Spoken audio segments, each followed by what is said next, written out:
The last, I think this is going to be the last one for now, which is symbols.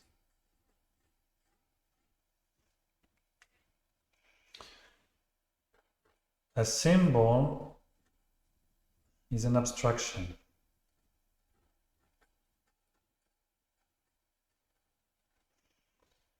It's visual, the visual carrier, and it carries a meaning.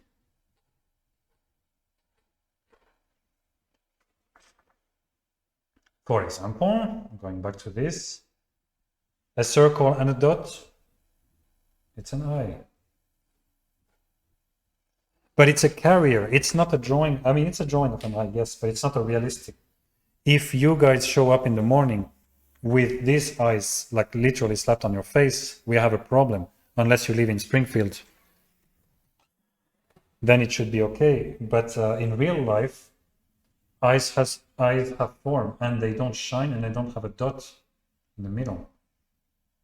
Now, I'm not saying that what I'm about to do carries much more truth, because it's still a drawing, and it's still a 2D form on paper. But I'm creating at least an illusion of form.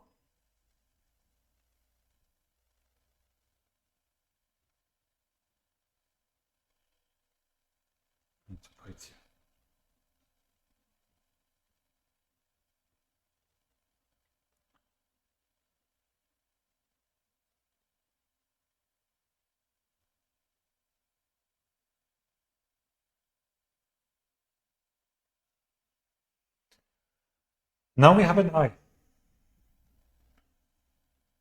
Shadow,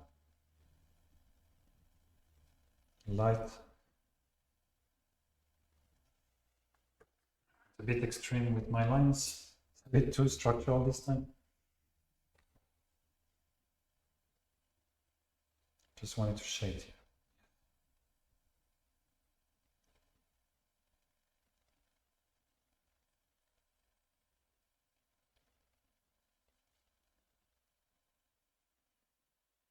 Might have eyebrows.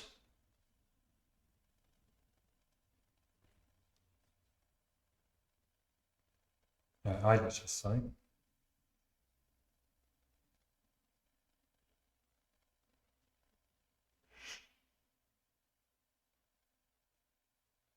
Eyebrows, 1, 2, 3.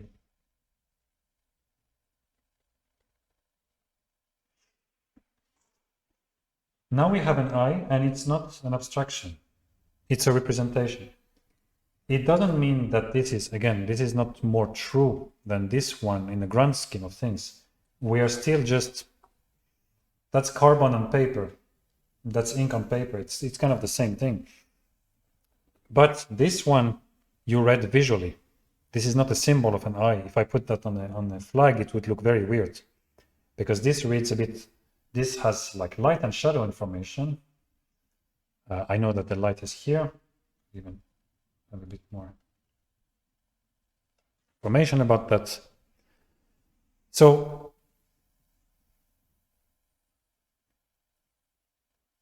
what you need to learn to remember from that is, when you're drawing a form at this stage, you're still drawing visual information. Now, many people wonder, yeah, okay, I understand that, but how do I get an eye in that very quick, in a speedy way, when you have such a small figure? So this is where you need to look at, say it with me, everyone, shadow shapes. These will be your best friend to get face features, facial features properly. Shadow shapes might, when you squint, look something like that. Very often they will combine, if not always, the nose, the eye, and the eye socket.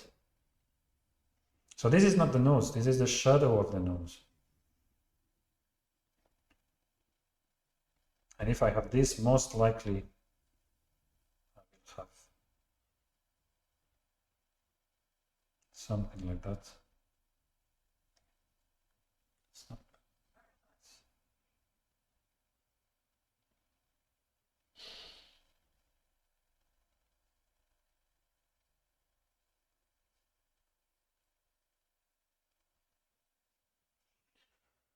There we go. I didn't draw an eye.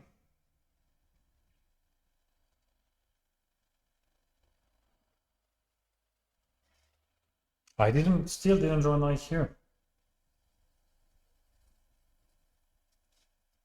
Still didn't draw anything here, not a shadow. And yet my figure is conveying light, shadow, and form in a few seconds. So what happened here? I drew the shadow shape on the face. So that was something, and you should really get used to it by looking at paintings. In general, looking at, what's his name? Sargent has very strong shadow shape. And I'm sure Rembrandt and other paintings. So you try to look at the shadow that is formed between the eye and the nose. And something like that. Why? Because I have the bridge of the nose, I have the nostril, something here gets a bit rounder, and these merge together with where the eyebrow goes, so it hits here the brow, and somewhat around the cheek, the eye, and here the other side of the skull, glabella here. So if I was constructing, I would have this one here. And you see that my nose comes here. But I'm not drawing my nose, as you see. I haven't drawn it. I have drawn this. And on that side, you will have commonly something like looks like this. So what is it? It's the shadow of the eyebrow. Here we have the slit of the eye. And this might be inside the eye, under the eye, sorry. And you can get used to those. Practice, pay attention to those forms. Sometimes at the simplest, it looks something like this. Or like an inverted E, basically. And on that side, it will have usually part of the skull, of the orbit, and sort of negative. These are your shadow shapes, and this is what you need to get used to. Adding the shape or the shadow shape here of the temple, on the right side of the forehead. You might have the rhythm of the cheek here. This is in the shadow, of course.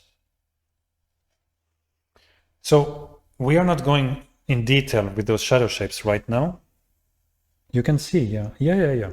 So I'm kind of drawing on purpose very small because it should be readable even in the tiny format of this string. And that's very important. Sometimes you will have a figure, God forbid, that looks in that direction. Say that because sometimes people have a problem with this one. Okay. And in light drawing, I am mastering the light, which means I usually put it purposefully at an angle that will make very nice light and shadow separation, coarse or terminate. And so you might encounter the same form, but a bit differently. Sometimes it can hit the nose itself.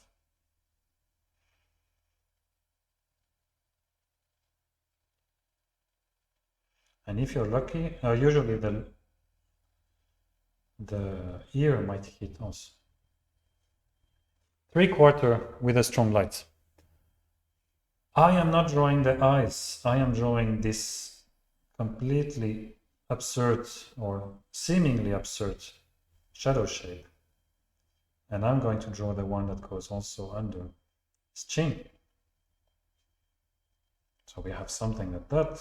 Should learn the rhythm of the faces. This one is here.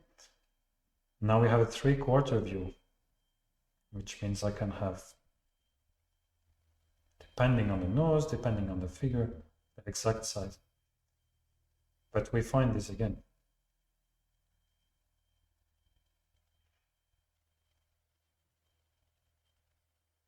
My light might turn here. Or, if it's strong enough, this gets cut here, and all of this goes in the shadow.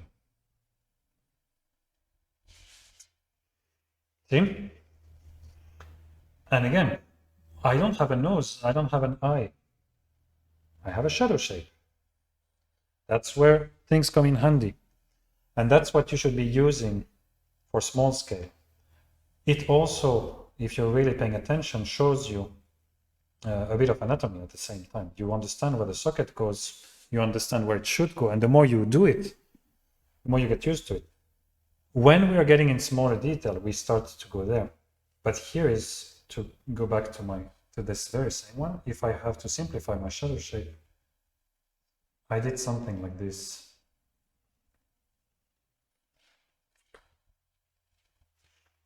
This is oversimplification of this shadow shape.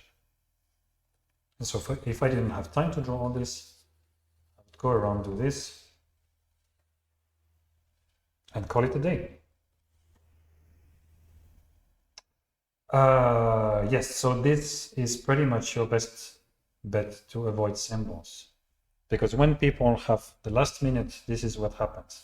I get eyes like this, I get nose like this. In the best of case, in the worst of case, I might get this nose, I think. Is like, oh, I don't know, trying to think. Oh yes, this one also. Yeah, that's not a nose. You might argue, yeah, but Tove Jansson was putting them on her figures. Tove Jansson used stylization to the extreme, and Tove Jansson could paint perfectly well noses and form. I highly recommend to look at Tove Jansson's work outside of the Moomins, especially the paintings, and you will see how strongly she understood form, 3D form. This becomes an abstraction of the shadow of the nose and not the nose itself. It's quite common also, even in contemporary. I wonder if Adventure Time might be using that also. When the shadow itself becomes like simplified to the extreme, that works also. But it's not what we're doing in live drawing. Again, we're not drawing Moomins. Moomins are great, not in live drawing, unless you're drawing Moomins from life.